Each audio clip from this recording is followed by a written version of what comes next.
How's it going, everybody? It's Stas here. So the markets did well today. The S&P went up 0.5%. The Dow went up 0.4%. The NASDAQ 100 broke even as the Russell went up 0.8%. So I want to break down some charts, some stocks, my thoughts on everything going on. So sit back, relax, go down below, get your 2 stocks from Webull. All you have to do is use my link, deposit $100, and we each get 2 stocks valued up to $1,600. And you guys could check out my Patreon if you want to keep up with all my moves in the markets. That is also linked right down below. So let's get into it. As you all can see, SPY hit yet again another all-time high. That was hit at $430.60. And what do you know? I mean, this has been the story as of late. All-time high after all-time high after all-time high.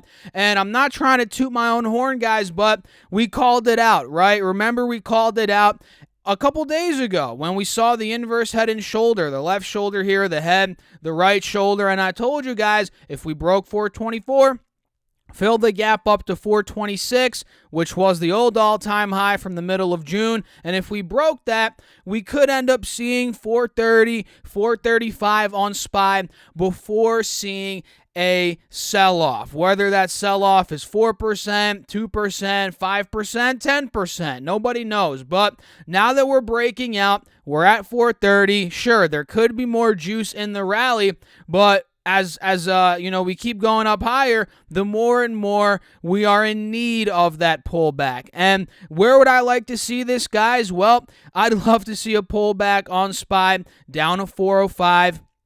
410, 415, 420, that general area, so we can see some of these stocks, which most of these stocks these days, guys, are at all-time highs, so we could see some of them finally pull back a bit. And me and a lot of you guys out there, we're holding a lot of cash right now, waiting patiently for this. And that's the crazy thing about the markets, guys, right?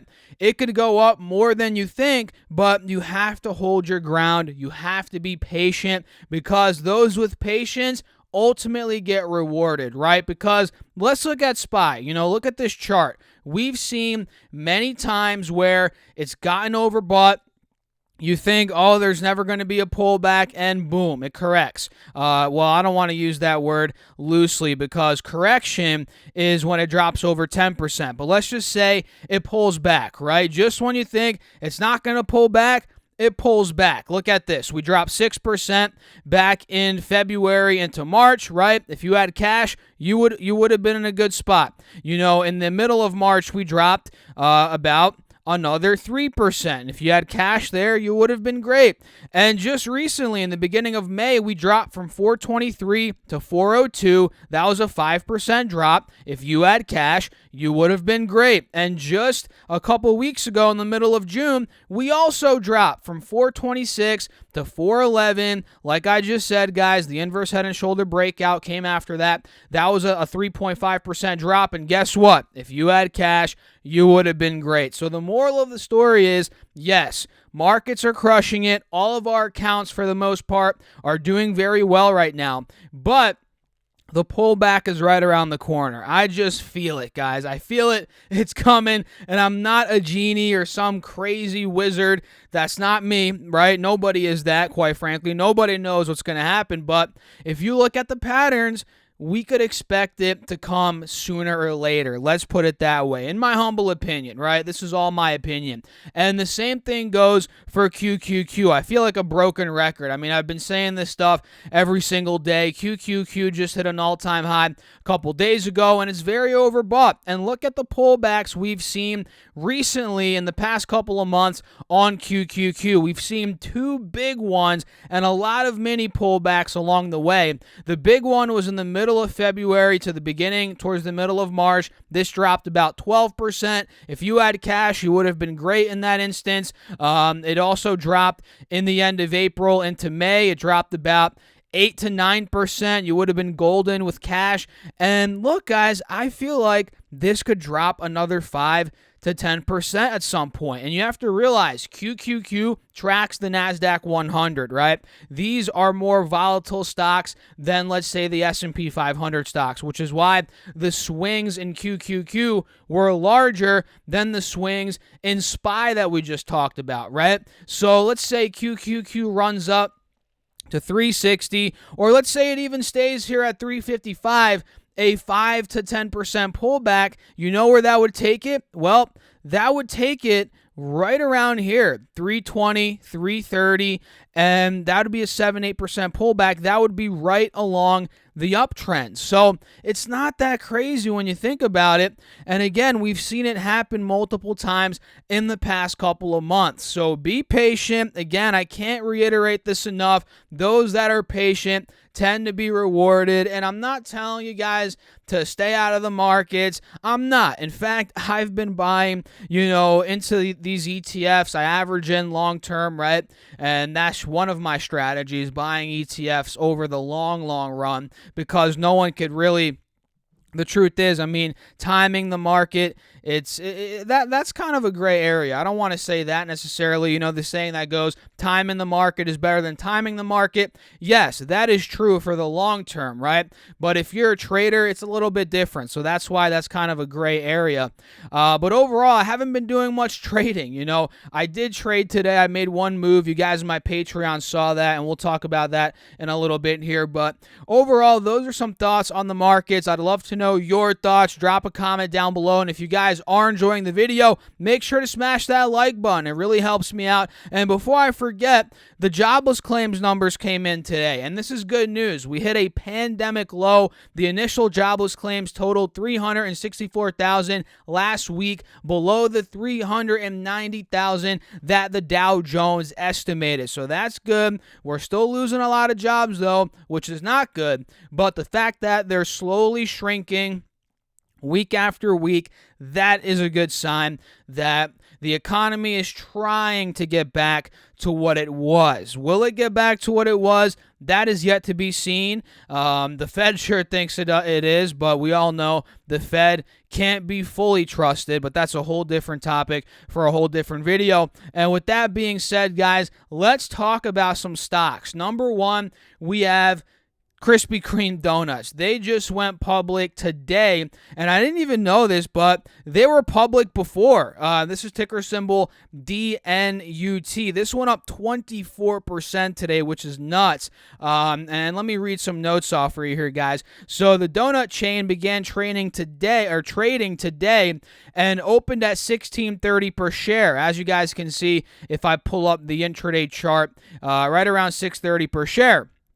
And that was about 4% below the IPO offering, or, the initial public offering at $17. And that's well below what the company was hoping for. And they were hoping for $21 to $24 per share. And they announced the original terms last month. And we can see now, as the day went on, it got pretty close to 24 per share, 21 per share. As we close at 21, now we're over 21 after hours. And this is a very old company. This is an 84-year-old company.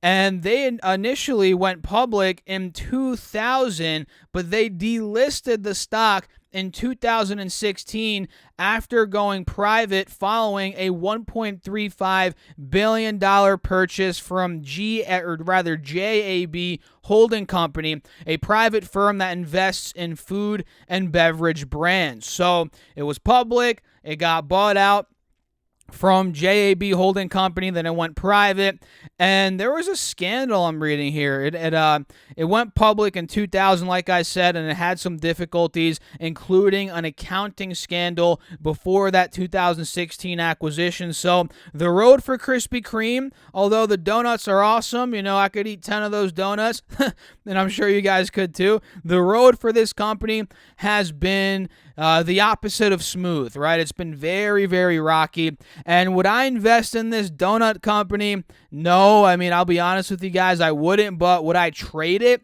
Sure, I would trade it, considering it just IPO'd for the second time and went up 25% today. I could imagine there's going to be volatility in the near-term future. So us as traders, whether you're a day trader, swing trader, we could hop in and probably make some money on the swings here. So I'm going to be watching Donut, or DNUT is the ticker, Donut for short.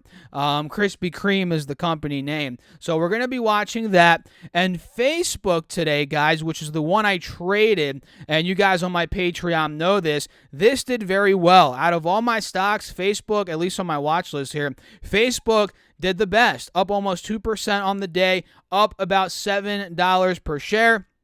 And we called this out this morning. I put my buy alert at, 349.30 roughly, and we actually caught the break out of this downwards channel, which I called out, right, guys? And I ran it all the way up, or rode it all the way up to about 351.95 or something like that. And then literally, guys, once I sold it, I looked back on ThinkOrSwim, and it had a huge green candlestick up, literally right here. This is where I sold it, no joke, at 352 or 351.95 or 96, something like that. I sold it there, and then boom, it went up to 353.75, and it coasted up for the rest of the day. But like I always say, guys, profit is profit.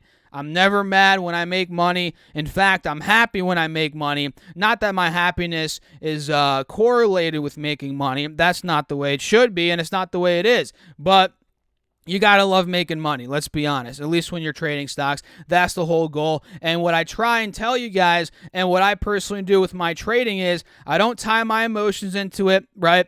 And if I miss out on money, so be it. There's always another opportunity out there. And now that I'm looking at it, did this thing just shoot up? Yeah, what the heck was that? 355.60. It just shot up. Now it's shot back down. So I'm thinking there could be more upside here on Facebook, especially since the government, I believe, dropped the antitrust suit against them. And maybe I'll make a video on that. Maybe not. I don't know. But overall, that is why we saw that big pop a couple days ago, and why it's been doing well since then, quite honestly. So we're going to be watching Facebook. Made some money there, and we'll see. If it pulls back, maybe we can make some more money on a re-entry. So that is FB.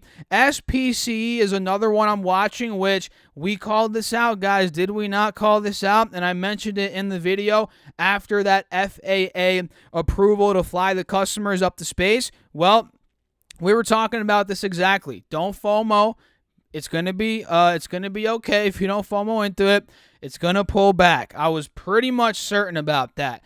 And yes, it could have gone a lot higher, but we nailed the dip, right? And we called out the dip. Look at this. This went from $40 to $60 in pretty much a day, right? It went up 35%. And that's when I was telling you guys, don't FOMO. It's going to pull back. Be patient. And what do you know? It's dropped another 30% from there. Pretty much it gave up all of those gains that we saw. And now that dip buy, although I'm not convinced it's here yet, or I mean, it very well could be, but the dip buy is opening up. Let's just put it that way, right? As of now, we are holding the 50 SMA at a higher low on the 4-hour chart here. And if we break this, guys, which as of now, we aren't really confirming the pop quite yet, but if we break under the 50, which the falling knife that we're seeing here indicates that we could do that. If we break under 50 SMA at about $43, you know, this could end up going to 37, 35, and that is where buyers could ultimately step in, whether it's at that 180 SMA, whether it's at $37, which was the high point from the middle of March, also from the beginning of December. I feel like buyers will step in there. And again, like I've been saying this whole video, patience is key, and that is kind of what I'm waiting for here on Virgin Galactic. And quite frankly, I'm not really going to buy more of this because, full disclosure, and most of you guys know this, but if you don't, I'm already long SPC. I've been long SPC. I bought before it went to 60, not this time, but the last time, right? previous time, right? I bought at about 18, 20 bucks. My average is about 18.80, something like that. And I wrote it up to 60. I 3x my money, but I didn't sell. So you don't actually make money unless you sell. And this is a longer term hold for me. So I'm not even really planning on selling it anytime soon. It's more of a speculative long-term play for me. And yeah, at this point, maybe I buy if it breaks back into the 20 level. Maybe at that point I start buying. But as of now, in the 40s, I'm just holding on, right? So that's SPC. Now we have two healthcare companies I'm looking at for a swing trade. J&J is one of them, which, why is this tanking right now? I was watching it earlier. Or actually, no, maybe that was just a one-off. Well, what the heck was that? What am I looking at here? Here it's showing a drop. That's weird. On the 4-hour chart, it's showing a drop to 164, but when you pull up that intraday chart, it's not showing that drop to 164. Do you guys see this? Am I losing my mind? What the heck is going on here? Look at this drop on the 4-hour chart to 164, but on the intraday chart, we're not seeing that drop. That is very odd. Okay, I guess we'll roll with it. But overall, J&J, it did well today, up 0.75%. And my alert at 167 is still in place, right? If we break the 180 SMA, break 167 here, break the wedge, which we're slowly doing, I think there's a big gap to fill here on J&J from 167 up to the mid 170s. So we're going to be watching that. I'm personally looking at that. And AbbVie's another one I'm looking at here, ABBV. This one's kind of similar. We're in a wedge. We're under the moving averages. We're seeing a big drop here on AbbVie as well. But is it on the 4-hour chart? But is it showing on the intraday chart? No, it's not. What the heck is going on ThinkOrSwim here, guys? Or is this the healthcare companies? Let me check UNH. Is this some? This is weird, man. I've never seen this before. Yeah, UNH looks like it's dropping here on the 4-hour, but on the intraday, it's not. Yeah, it's not. That's so weird. Or maybe, look, I'm missing it. Oh, look at that. It looks like it did drop to 401. Let me double check that on J&J again, guys. Yeah, look at this little dot. I don't know if you guys can see it, but this little dot right here, that means it did gap down. So I'm not sure why, and I just caught that. I'm not sure why this is happening, but overall, I'm still watching these stocks, and the price targets are still in place. 167 for J&J, and for AbbVie, I'd say about 115.50. So we're going to be watching those. And Occidental Petroleum, OXY, this one's breaking out completely. And we called this one out a couple weeks ago on Patreon. That was at about $28. Now it's above $32. We broke the previous high from the beginning of March. Now we're trading almost at $33, guys. And look, if you pull back on the yearly chart, actually on the 3-year chart, you're going to see the next big gap up. The next gap in general on Oxy here is $38 per share. That is where we were. That's where we held support back in November of 2019. So almost 2 years ago, that's where we held. And now that we broke 32, like I said, we might be filling that gap sooner rather than later, especially as oil has been doing well. So that's about an 11% upside there on Occidental Petroleum. And let me pull up crude oil. I haven't checked that chart in a while here. Let's see what that's doing. Crude oil is okay. It blew right by 75 today, hit 76, up 2%. So great day for oil. And let me see the 3-year chart on oil. So we're about to hit a 3-year high right now on oil. The previous high was September of 2018, so almost 3 years ago. So let's pull up that 20-year chart. Where was it after or before that? So if it breaks 76, guys, I feel like oil has a straight shot to the mid-80s at least. I mean, mid-80s at least. That was the high from 2010. Now we're talking 10 years ago, a decade ago. Oil was at $88, and from there, maybe it goes to 90, 100 a barrel. And with inflation here, whether it's transitory or not, I feel like inflation is going to push up crude oil in the very short term.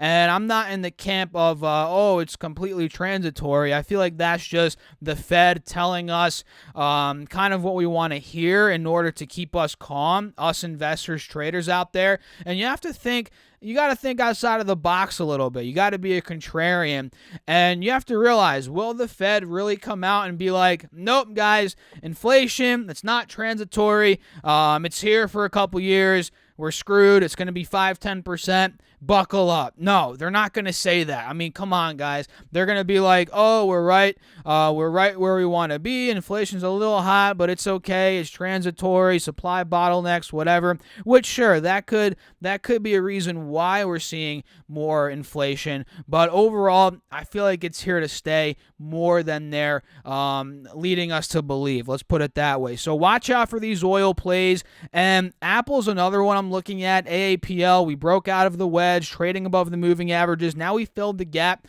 to $138. I still want to see a break out of this level. Next coming up.